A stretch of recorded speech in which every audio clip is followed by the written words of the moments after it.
Okay, we are on the west side of the garage. This is the meter. The box has been sealed. It does have a slip joint on there. In case anybody wonders what that is, when the ground in the building moves, it doesn't create a lot of pressure here. That's a good thing. We've got one grounding rod. We should have two within 6 feet of each other. The ground rod is supposed to be perfectly buried. Okay, it's not supposed to be a 7-foot 6-inch grounding rod. It's supposed to be an 8-foot grounding rod. So when they leave it up like that, you might be able to get enough resistance. They might have shown that to the code inspector. I wasn't here on what we're supposed to have. Okay. I don't know about the exceptions. I'm not an exceptional person. So when we come along inside,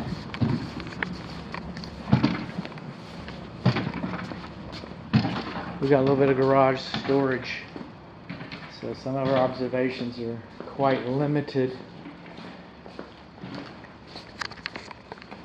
So we're going to stick to electrical.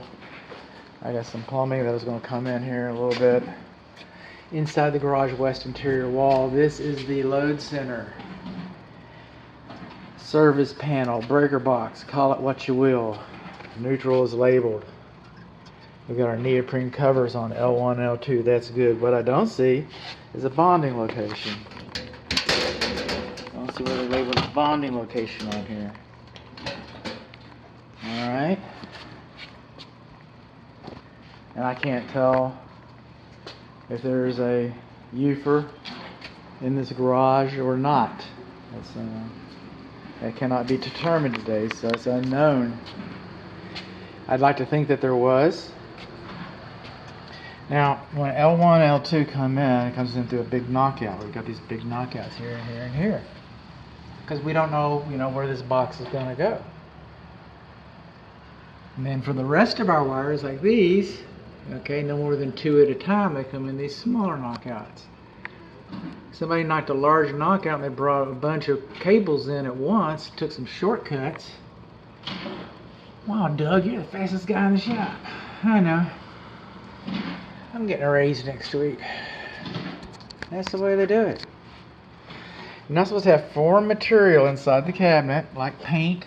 Paint's not supposed to be introduced inside of the cabinet. That's the actual code for that.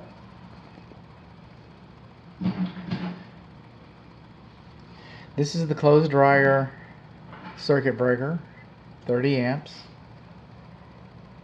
It's labeled for the clothes dryer.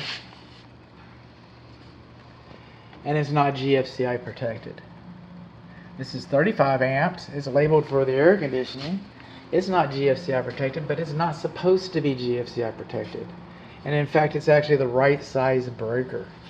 Now, inside of an occupied home, I am not going to trip these GFCIs and AFCI switches. It just doesn't happen inside of an occupied home. Home needs to be vacant for that to happen. So all I'm inspecting for is their presence. What else we got here? Well, we're not supposed to have more than 1/8 of an inch gap. Alright, not supposed to have more than an inch gap. That compromises the fire blocking. We screwed it in place. The manufacturer thinks that you should.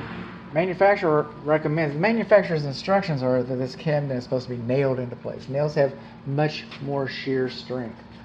If you have a tornado, for example, and this garage gets blown up, you've already got a bad day. I get that. But this cabinet is just going to pop out like a pimple. I see that we got an extra ground. I just don't know where it is. Alright, so we're good. This cabinet is going to pop out like a pimple. If it's been nailed into place, it's more likely to stay attached to some lumber or something, and the first responder can, make it easier. The idea is don't have a tornado, don't get your garage blown up.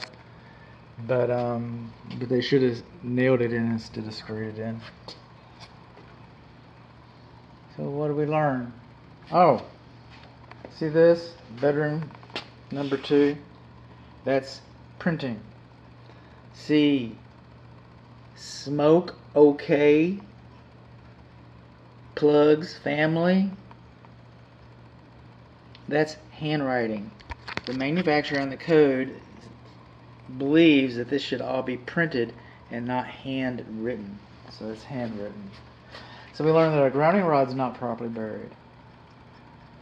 We learned that our clothes dryer is not GFCI protected. We learned that we've got some bundling of the wires coming in. We've learned that we got foreign debris such as paint and dust inside the cabinet. We learned that there's more than 1/8 of an inch gap in the cabinet, and the cabinet was improperly secured with screws. We learned that our labeling on the cabinet is insufficient. And another thing, I don't know if we learned this or not, but what I'm not seeing, it could be someplace else, but I'm not seeing an energy rating. Okay, this home is supposed to have been listed for energy, so you know what the R value is in the attic, what the R value is for your air conditioning system after it's been matched up, things like that. And that information is supposed to be here.